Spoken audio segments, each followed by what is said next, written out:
welcome to another episode of Blasian Soul Podcast. What up, though? We're here every Wednesday to bring you current events, talk about what's going on, shed a little light on the Black and Asian community, and then promote small business owners and entrepreneurs, role models, community leaders, people that's making a difference, out and about within our community. Before we get started with our guest, I usually like to kind of go over what's going on in current events. And I think one thing that has intrigued me is the Jesse Smollett, if that's how you pronounce his name, case. Everybody knows the joke that Dave Chappelle did with the Juicy Smollett. But there was a report that came out concerning Black Lives Matter. Now I'm a true supporter of the movement and to a certain extent the organization. But a report came out, and I just seen it today, that said, and you guys chime in, send us some emails, talk about this, let us know what your thought process is. But I kind of disagreed with them to a certain extent. It was said that they're going to support him no matter what the outcome of the evidence and no matter the outcome of the trial. And that's where I kind of have a problem. I'm under the belief of Malcolm X. I'm for truth and justice, no matter who it's for or against. So, and I don't condemn him because he's not been convicted. Evidence is still being brought out, things of that nature. But if I understand it correctly, to say, well, because we've had such problems with police, that even if he's wrong, we're going to support him and back him, is wrong. I mean, wrong is wrong, regardless of what's going on. That is, to me, that's indicative of a Karen, making a false statement, and then somebody backing them still. Regardless, white, black, Puerto Rican, Haitian, Martian, whatever you are, if you are wrong, you are wrong. Not to say that he is, but that kind of struck me as funny as I was reading through my news feed, that the way I took the statement was that we're going to back him no matter what. And in my opinion, that is wrong, because that could have led, if it's found that it was a hoax, that could have led to a lot. You know what I'm saying? That could have led to, black folks getting together, and that could have been the straw that broke the camel's back. There are so many instances of black people being persecuted for no reason, that when instances like this happen, and it's proven to be false, if it is, then that just lessens our story, that lessens our credibility to a certain extent. So, like I said, there's a lot of people out there that I've spoken to about this, and they've kind of sent me their comments. But what do you guys think as far as whether or not you would still back him, even if he's proven to be disingenuous in how this played out? It's here in Chicago, so it's a story kind of close to home, and I wanted to know what other people thought about it. So shoot us some emails, reach out to us. We might have a segment on something like this with people for pros and cons of the situation, but I didn't want to get off track. But since it's so close to home right here in Chicago, I did want to kind of express what my opinion is. So, why don't you introduce our guest? All right. So without further ado, let's not keep our guest waiting, because he has some amazing motivational things to share with you. Tonight's guest is a transformational speaker, life coach, educational consultant. I don't know where and when he has time for all of that. Mentor, but we're going to learn from him, and we are going to get him on. Let me introduce you to Kelvin Weathers. So joining us today is Mr. Kelvin Weathers. Good evening. I'm glad to be a part of the Blasian Soul Podcast. Right. Glad to be on the podcast and to be in your company. So I look forward to the dialogue that we'll have on tonight. Awesome. Great. And everybody keep in mind, it's all nothing scripted. This is all just him sharing As always. who he is. We never script our stuff. So we're excited to learn for the first time about Mr. Kelvin Weathers. Now, why don't you give us what we used to call your 60-second elevator pitch? Why don't you tell us exactly who you are and kind of what your passion is? My passion is young people. My passion is ministry. It is young people. I volunteer as a mentor with the Houston Independent School District's Ascending to Men program, which is a program to help young men from high school or middle school to get into whether it's getting scholarships or life skills or so I'm a volunteer mentor, but my passion is young people. My passion is sales. It is marketing, but it is speaking. It is just helping people be empowered to live better lives, to live greater lives, to be a more productive lives. I don't want to use the catchphrase purpose, but just to be more empowered, to be better, to go to a next level of growth and potential. And so I use my experiences, my life history, and just things I've learned as the oldest of five, as a first-generation college graduate. Congratulations. Kind of to help people in their lives and to help young people especially, and just to not go down the roads that are pitfalls and just be better and stronger in their lives. So that's who I am. I think that's under 60 seconds. I apologize. You didn't have to take the 60 seconds. I don't. But that's kind of who I am. I'm from Houston, Texas. I think the same place that you had a previous guest, Mr. Reese, is from. So yeah, that's where I am, and that's who I am. Awesome. Now it seems that you have a lot of different specialties. Which I know took you a lot of time to develop. So why don't you kind of tell us your story of how you got from where you were to where you are now, as far as your background and what made you want to kind of veer into this path that you're in? Is it something that was in your heart, very early on, or something through life made you kind of direct your energy to this? How did it start? Great question, Marcello. I believe I'm learning that most of the time when someone has to encourage you sometimes your gift, you may not know your gift. I didn't set out to be a speaker. I didn't set out to be a minister. I didn't set out to be, this was to kind of like, I morphed, even in my work, in like every day, 9 to 5, 8 to 7 to 4:30, it's sales during the day. I didn't plan to. I found a telemarketing job about 18 years ago, and we were just selling MBNA credit cards, and it had a dialer and all kinds of stuff that was just probably could have blew somebody out the water, just if you just couldn't deal with the. And so I just kind of stumbled upon some of that, but I found to be really good at, I guess, phone sales. They found, and I ended up transitioning to different roles, but. I was encouraged. A gentleman, my great grandfather, was a preacher, and a gentleman saw me one day.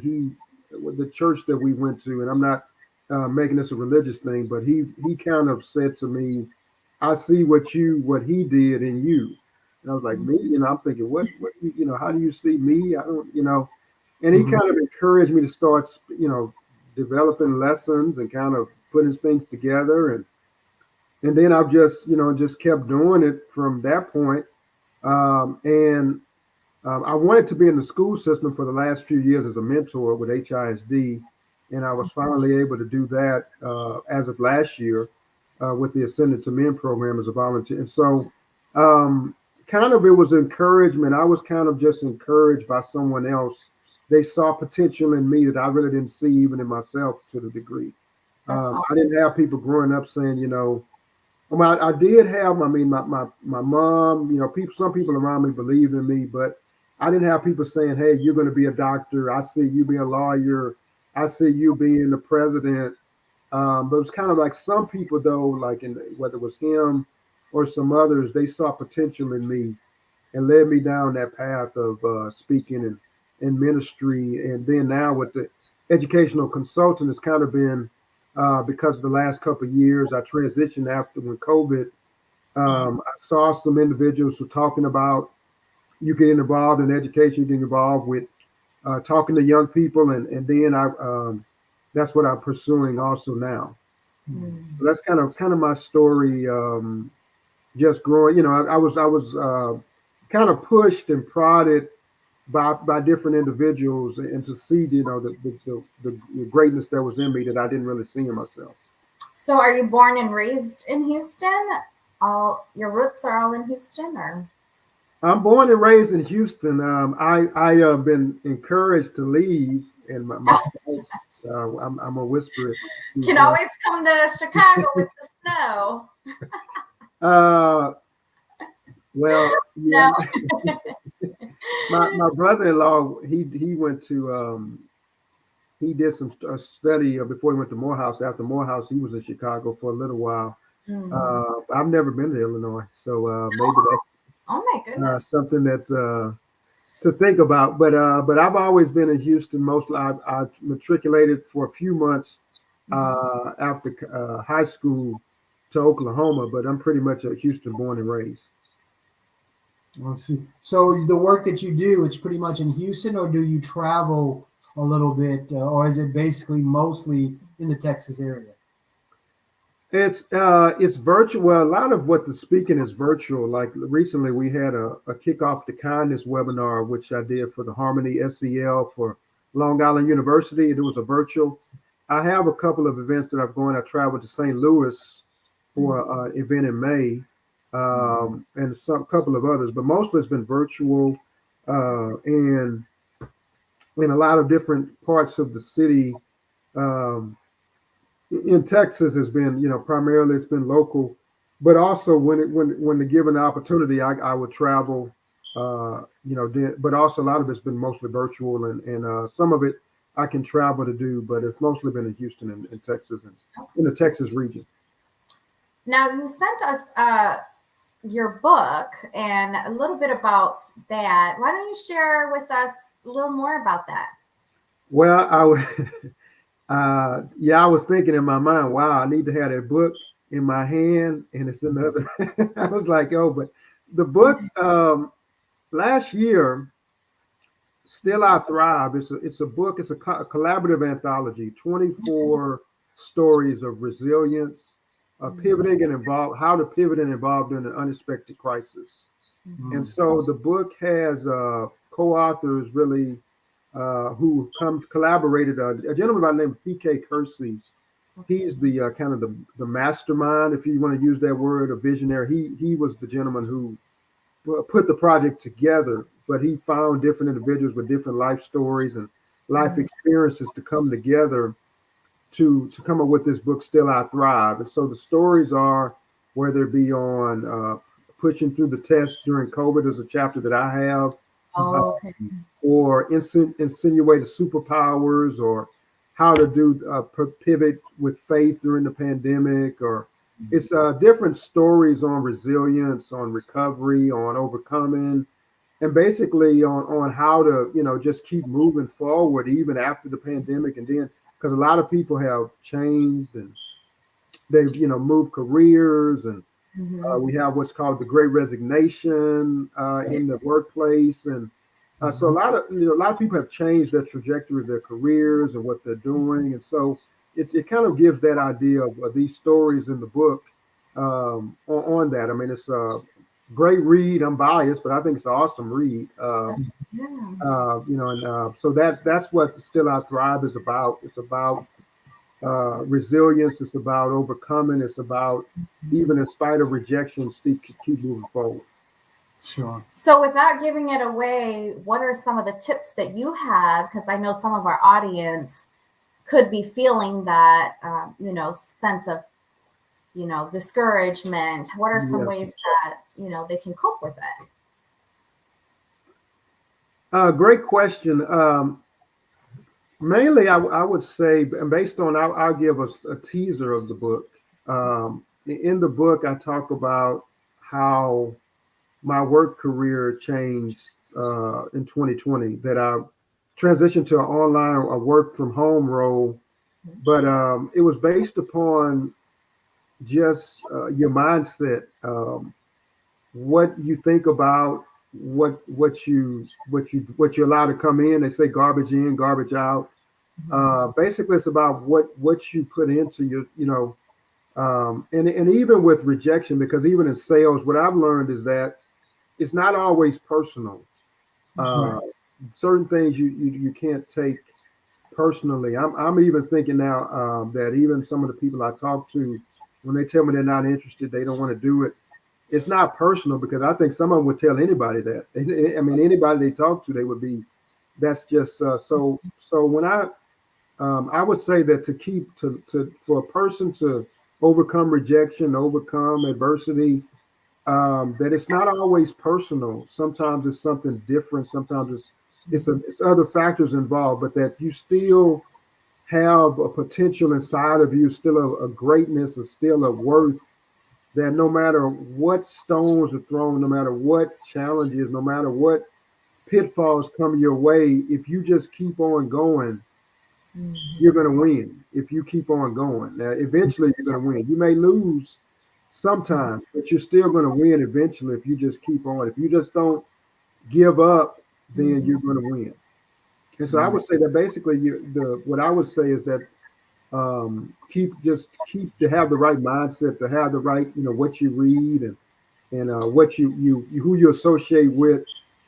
I believe Jim Rome said that, the way, if we depends on where we'll be in the next 5 years based on the books we read and the people we associate with ourselves with. And I find that to be very true. Definitely. Yeah, I truly believe that. Now, you say that one of your biggest passions is mentoring the youth. So tell us how that intertwines into the rest of the specialities that you have. Because in what I do, you not in sales, but in ministry, you have to be a people person, and be a person that deals with young people and deals with people that have been overcome, or just deal with people in general. So, in my educational consulting, and it ties together with speaking to youth and speaking to college students and speaking to, it all ties together kind of in that sense, because of when you mentor. Like the other day, we were talking about goal setting with the young people, and I'm sure most of us have heard of what's called SMART goals, and there was just something that I brought to their attention about, what the SMART system means, or what that means as far as goal setting. And that it ties into being a speaker, but also just being a people person. And I'm not a great. I'm growing. I think as far as a people person, I'm still developing. But as a speaker and as an educational consultant, to interact with young people, you have to be, you've got to know who they are. You got to be around them. You got to talk to them. And so when I go to the schools and listen to them and talk to them and talk about different things, it all goes into, how I can deal with, even in ministry and church and in other aspects, because when you're interacting with young people, they're going to tell you what's the new style, what's the new language. They're going to give you all, certain things. They're going to tell you what's in and what's out. And so you're not dated and you're not out of place in other areas of life. When if I'm saying something about this outdated style, outdated saying from 10 years ago, when you hang around these young people, they're gonna tell you, and you're gonna know. So it helps in so many ways. I mean, I just feel invigorated when I go and talk to them. And I'm just not the only one. There are others who are in the program, but it just really is a great feeling to be able to give some nuggets and pearls of wisdom that they can take, and some gems that they can take and can be better by the things that I say. So what drove you to having a passion for the youth? Well, I'm the oldest of 5. Okay. And being the oldest of 5, I have one sister. I was the mean brother. I was viewed as the mean brother. I don't know why that was. I thought nobody looks at me can tell I had a mean bone in my body, but I was the mean brother, and so I have I think I don't know, people relatively say about a big family. I think on my dad and my mom's side family, I have a big family, and so I just love, coming from an inner city school. I mean, the school that I mentor at, I attended for 3 years, Yates High School. It's one of the schools that are part of this sector of the program. You basically have to be accepted in. That the superintendent has to allow your students to interact with the mentors from the program. So, like, a school can't just say, I've had individuals say, we want you to be at our school, where you have to go through a process and the superintendent has to approve it for the school to have the program. And so I went to the school that I went to. I mean, I went to an elementary school in the inner city. I went to a middle school in the inner city, and the high school that I go to now is a school that I went to. So I really, that's one of the things I really like, is that I'm able to go back to the school that I was at for 3 years in high school and mentor there. So that's really a great. That's awesome. I really love that. Is that part of it.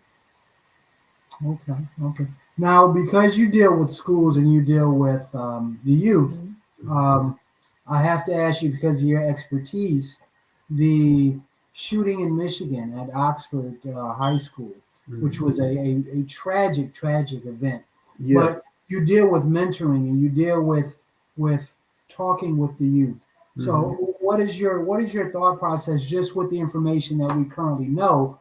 But what is your thought process? Is that just a young person hurting, or I mean, what's your initial thought of that horrific situation?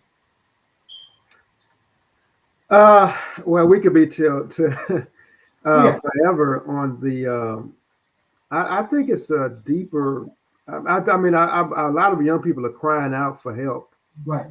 They're crying out, and we can get political. I think that there's too easy of an access to guns and rifles and other things along those lines. Sure. Definitely, but I think it's more of a spiritual, and it's a higher level of why, because we're just in a world that's just more evil, a world that's just more that the kindness is not the norm. Right. And I think it's just young people are crying out. I'm not sure the young man who was alleged to kill 4 people, but you have these tragedies that continue to occur, whether it was Columbine or whether it was some other tragedies. And I think it's just part of just that we have a world that's just going worse, as far as and the pandemic has, because of people being more in and not able to be out as much. They're out more now. They're more kept in last year, but now you just have, and also, I mean, it plays into, with the music that's being played and the videos, and it's just a part of the culture. Their violence is just more, a more violent society, and I think that's why we need more, social emotional learning in schools, and mentoring and more resources in schools. And I don't know if that's going to solve less murders, but I think it's going to definitely, I believe, will help. And I think that's, with the young people that I interact with, I believe are just, I'm not saying they're angels, but I think they're very, very respectful and mannerable. So I mean, and I have never had, in my interaction, I've never had any young person like disrespect me or try to hit me or anything along those lines. So I just think I think it's a case of where we have just a society that has just gotten more wicked. I mean, if I can use that word. Sure. Do you think that people come in, such as yourself, mentors and additional educators, people within the community, do you think that would help in these situations? Of course, not now that it got to this point, but beforehand, Do you think that conversations with other adults outside of just the teachers would help, or do you think it's something that should be more confined to the school system and the professionals that they have? I would say more with the school system and the professionals.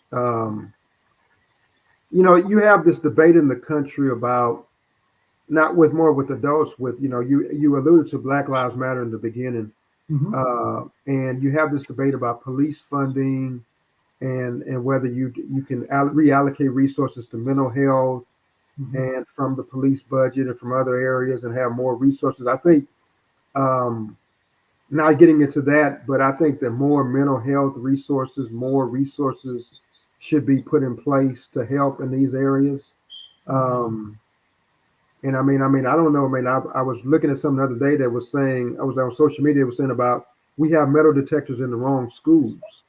We have them in the inner city schools, but we need to maybe have them more in the suburban schools and some in other areas. And so I don't know if you can prevent all murder, but I think you can help reduce it by more resources and by more professionals in the school system and by having more, professionals involved in to mitigate these kind of situations and circumstances. Yeah, it's a very. I was having a discussion with a few people on social media, and it boggles the mind that we have metal detectors at the courthouses, at federal buildings, but when we start talking about having metal detectors at schools, the argument always comes up that, well, you don't want to make it a prison and you're infringing upon rights and things of that nature, which just, in my personal opinion, is nonsensical. It won't stop all violence, of course, because I had metal detectors at my school when I was growing up as well. But simple things like, as far as police interaction, every police officer should have a body camera.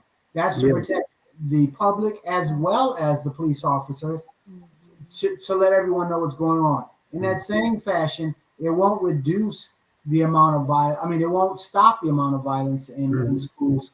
But if I'm planning something disingenuous and I know that there's a pat down or there's a metal detector or there's cameras, that's going to greatly reduce my thought process of committing such a crime.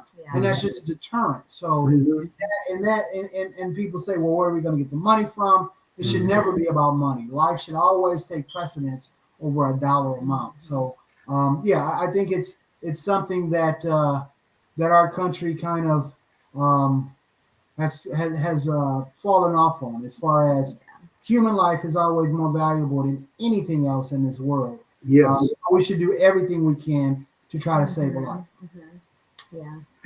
I definitely, I think that no matter, like you say, about the life that we save and the lives that we touch and help to keep on this earth is worth. The money is not, that shouldn't be the highest priority is life and saving lives and not having as many murders and so that that gets into advocacy. I believe that gets into gun law changes and some other things along the nature. But I think it's even a more spiritual level of.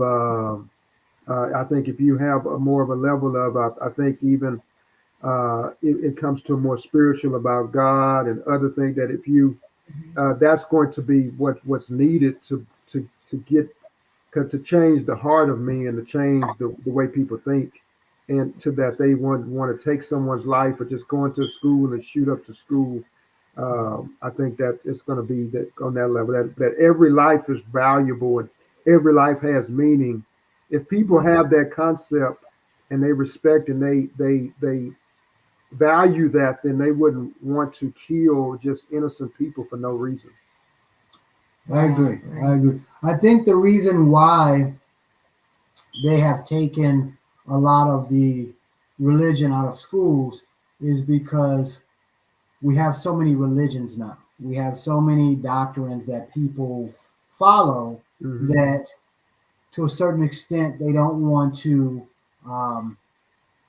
they don't want to leave anyone out, so to speak. So I think that is the biggest problem with. And my thought process is, it doesn't have to be a religious base. but it's like you said, a spiritual one. You don't have to be indoctrinated to a certain religion, but everyone has a spirit. Everyone has a soul, so to speak.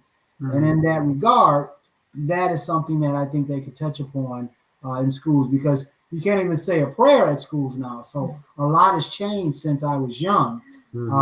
But yeah, I do think that I wanted to touch on that because we lived in Michigan for most of our lives. So it's kind of, What part? Us when we were married. Yeah, I thought when we were younger. No, I'm from Detroit. I was born and raised in Detroit, Michigan. Oh, there's no such thing as E-Town. told me young, yeah. I was born from 8 miles. He's from the D. Yes. Oh, okay.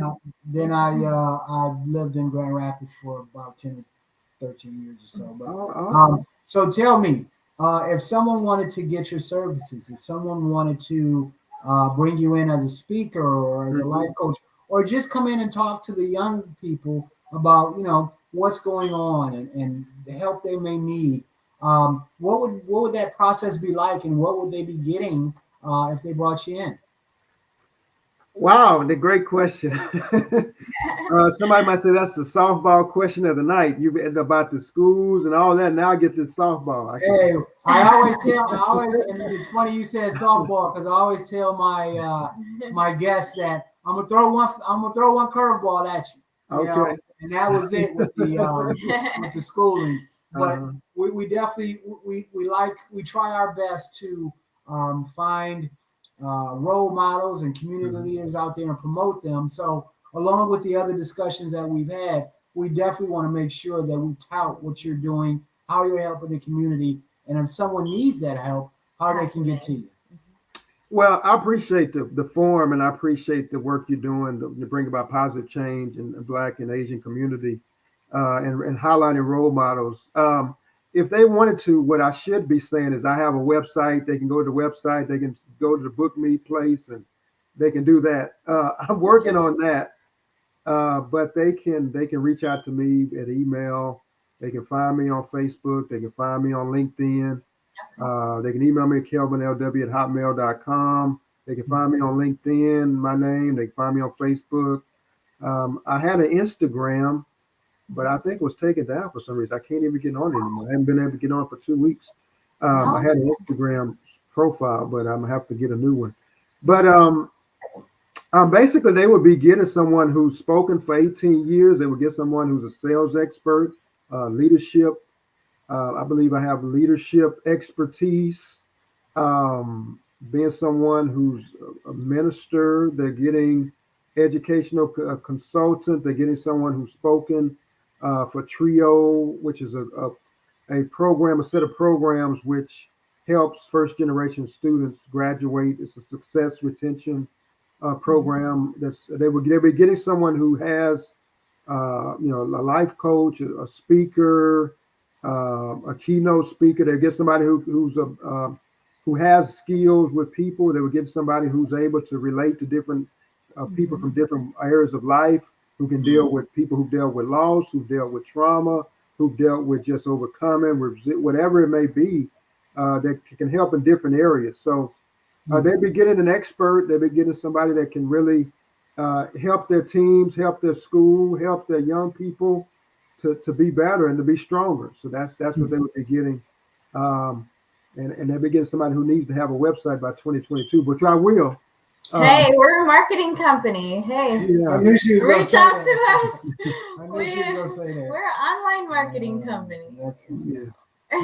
Yeah. So that's what they'll be getting. They'll be getting. They can reach out to me. They can, and they'll be getting a co-author. They'll be getting also that. So they'll be getting. I didn't mention they'll be getting someone who has experience in writing as well. Nice. Awesome. Yeah, that is something that, like I said, we like to tout. If somebody's on here that needs someone for Black History Month or diversity or whatever it may be, Definitely. I was talking to someone today about a Black History program that I think I'm going to be a speaker at. So Yeah, we have. I got a plug now. That's the plug. Now I'm through plugging. You definitely No, need. there's nothing wrong with that. We have I have a college friend that he helped in putting together the mobile Black History mobile that's been nationally recognized, and there's a lot of people that we've had on that are into or have devoted some of their expertise to Black history and getting the message across. So without a doubt, plug away of anything that you have that might interest people. When we do our podcast in February, we'll definitely be doing a Black History podcast as well for that month. But that is awesome that not only do you have the sales, so you're going to make a good living because you're a good salesman, but you also give back to the community as being a life coach and consulting and mentoring young people. So that's kind of why we have people on, is because it was told to us, the reason why we started this is it was told to us that there's not enough role models out there for Black people and Asian people. Yes. The only role models are actors and athletes and rappers. And we wanted to show that right in your own community, you have role models. Yeah. So that, that's why we like to have you on. And we truly appreciate you coming on and kind of telling us your story and letting other people know what your story is. Yes.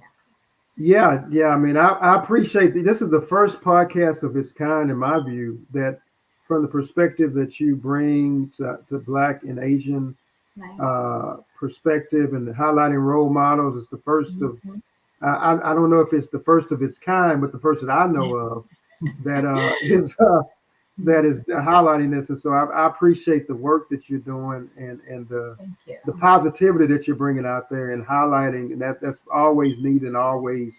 So if they want the book, they can find it on Amazon, or they can order it from me. If they want the book. What's the name of the book again? Sir? What's the name of the book again? Still I Thrive. Still I Thrive. So it's a kind of a play on words off of Still I Rise, right? I never thought of that, the Maya Angelou poem. I never thought about that. Poem. Yeah, that's interesting. Okay. Well, once again, Kelvin, as a branding and business coach, I don't like hearing that. You got to have everything set. You got to have a website. So this is just a quick free plug, but this is good for you because you're perfect timing. I'm actually doing an hour and a half, 90 minutes free webinar on how you can build your personal brand by yourself on your own. Okay. And so just go to businesscoachlaura.com and register. I have one. The next one is Monday night. Okay. At 6 o'clock, 6 to 7:30. So all right, I'll be there. Another group that you might want to align yourself with. Last week, one of my college definitely friends, they have a men's group that deals with men and interaction with the youth and with women, and it's a place where men can speak and delve into their spirituality. And I'll send you the information, but it's something that not only you might want to listen into, but something that you might want to sign up and be a part of as a speaker. Because he said that they do have a few, 7 or 8 individuals who kind of run this, but I think they're federally funded. So it's a nonprofit, but it's something that you might want to get involved in as well. Yes. I think it'll be nice. It'll be nice to connect you with them. Yeah, definitely. That would be that'd be great. Okay. Thank you very much, Kevin, for coming on. We truly appreciate you taking the time out to come on. Everyone's time is valuable, so we truly appreciate that. We also appreciate the work that you're doing in the community. Everybody says that they want to help and they want to make a change, but for people to actually put their time, effort, and money in is a different subject. So thank you very much. Yes. Well, we thank you guys. Keep up the great work. Keep being positive, difference makers and change makers in the community. And same to you. We in this together. Thank you very much. We'll talk to you later. Thank you. All right. Thank you guys. Kelvin. Oh my, Awesome. awesome. You know, it's not often, and I don't want to use this as besmirching men, but usually guys, you know, we might donate to a charity, or you know, we might attend an event to help out, but it does my heart good to see men taking an active role Yes. in the educating of children, of our youth, to help mold them, mentor them. That is truly needed. You know, a mother is a wondrous thing, but please believe that a lot of our youth out there is missing Need more that, men role yeah, models. missing that Definitely. man role model. That is something that Yeah. is truly So critical. yeah, it is very critical to a person growing up, either man or woman. Yes. Growing up, a male role model is truly important in a child's life. So Definitely. it does my heart good to see men, like I said, you know, not only donating money or Time, a little bit, energy, right, but time, everything. energy, you know, putting together these programs, writing books. All of this stuff is conducive to helping our youth grow. And the children are our future. That comes from We believe that in comes children. from a song that Oh, babe, stop. Whitney Houston with. Rest in peace. Oh my goodness. But they are, and I think about that all the time. Like, what happens when we get older? And I'm just thinking of like our kids, and they're the ones that are our future, and they're the ones that are gonna be decision makers. So I need to get in these schools to really make a difference. So we have a good future too, and they do too. Yes, because that's not funny. Once we were brought here, we were real. robbed of our name, robbed of our God, robbed of our language, and many of us, by the way, we act. We even lost our mind. I'm joking with you. That is Malcolm X. It was the beginning of a Public Enemy song back in the day. So because you referenced Whitney, I was going to reference. So she was the person that sang that. Yes, that is a young Whitney Houston. Teach them well, let them lead the way. Okay, on that note, before she starts singing and we lose sponsorship, listen, we are still planning to do our holiday special. Like I said, we do have some things planned, but you guys giveaways. Stick with us. Yeah, we might do some giveaways for Christmas. It's Christmas time in Harvest Queens. That's a Run DMC reference. But anyway, see, it's so weird. Okay, let me just say, because you know this is Blasian Soul Podcast, right? Like, I'm so Asian as far as like. Well, see, that could be a slogan right there. I'm so Asian. But like the things that he bring up, because we were both raised so differently. You know, I was raised with parents who are, you know, from the villages from the refugees. That's where I was born, in the refugee camp. So we were raised. My parents was born in the slums and his parents were born, you know, in the D. So we got two different people here who like was totally raised in two different households. And so, you know, being raised by refugee parents, he's being raised in the D. I'm having too much fun with these rap references. And so everything, there's so many things that my husband brings up and reference to, and I'll be like, who is that? What the heck are you talking about? Because I didn't grow up with all of this, you know, the stuff that he knows or brings up. Like, this is blah, blah, blah. Who, name somebody. Public Enemy was the most. I mean, I've heard of them, of course. Most influential group figures in my lifetime. Okay, I knew about Black history. I knew about Black pride, but never so much as when I started listening to Public Enemy. Well, we didn't have TVs until we got, you know, my parents got a little bit of a raise in the what do you call it, the warehouse, the factories. So we finally got a TV, but we didn't go see the movies. We didn't go to the movies, you know. This is radio. I mean, Detroit had. I mean, our cars had radios, but FM 98. My parents didn't We listen had to it. The Electrifying Mojo. Everybody from Detroit knows these things I'm about to say. Electrifying Mojo. I'm talking about Fofo's What is Electrifying Mojo? Is one of the greatest What is that? on-air radio DJs of all time. From over there. He used to say at the end of his broadcast, if you feel that you're if you feel that you are at the end of your rope, tie a knot and hold on. And I used to hear that every night or every time he came on late night, the Electrifying Mojo. I was raised going to temples. I was raised with the traditional Lao culture. I was even in a Lao band. I sang in a Lao band. That didn't last long because I can't sing. They kicked me out in the first week.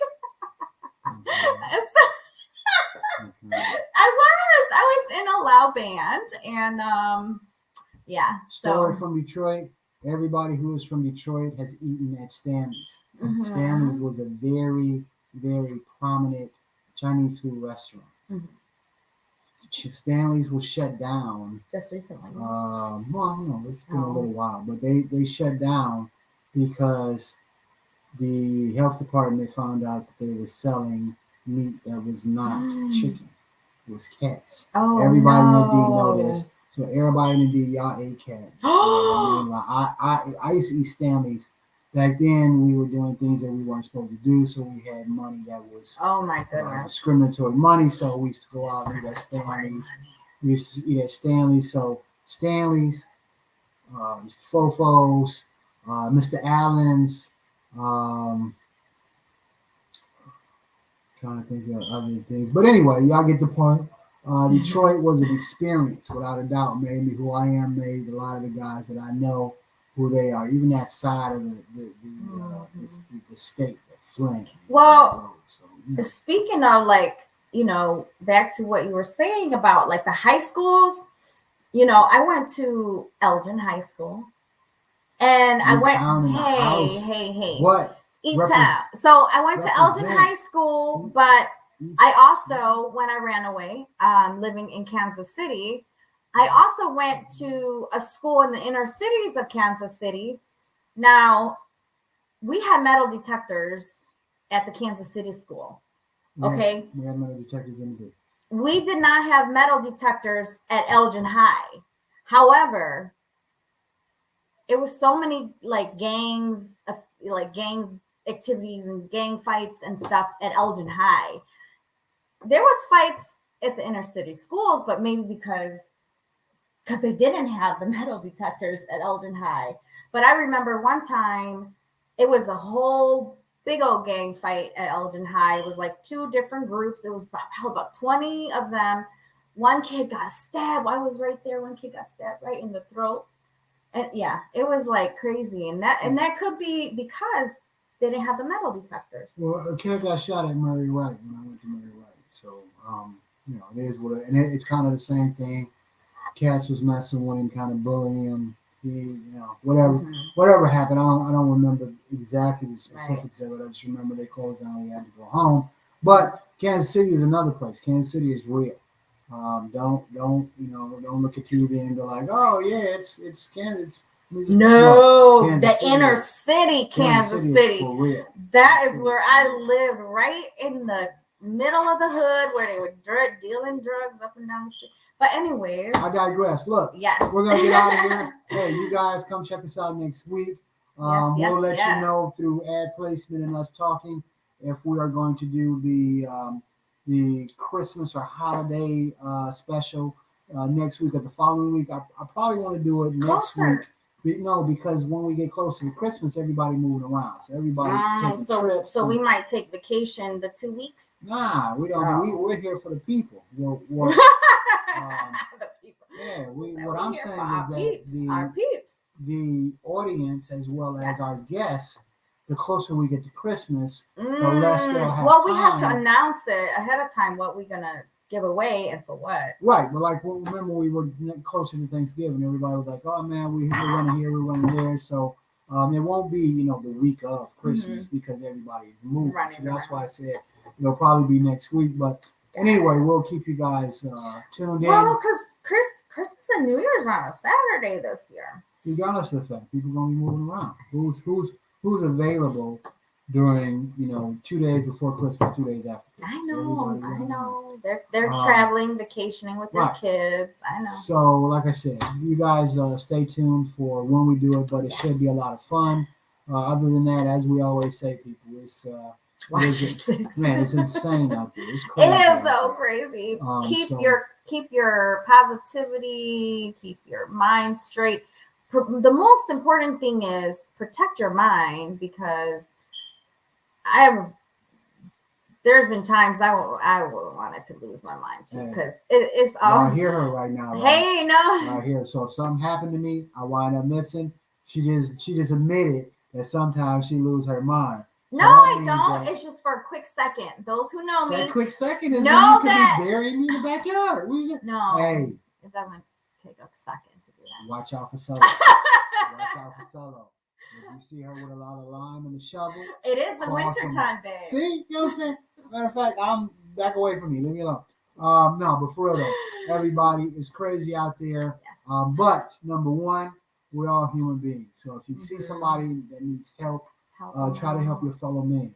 But more than anything, watch your six. One more thing. If you are in Elgin and you're watching this, there will be boots giveaway and also a socks drive. So it's on my page if you want to go check it out. So if you are in need of boots, you or someone you know, Fight to Feed and Multicultural Education Group, along with Senator Anna Moeller, will be at the flyer. It's on the flyer. If you need boots, stop by with they'll have some hot cocoa for you and everything. I think it's 164.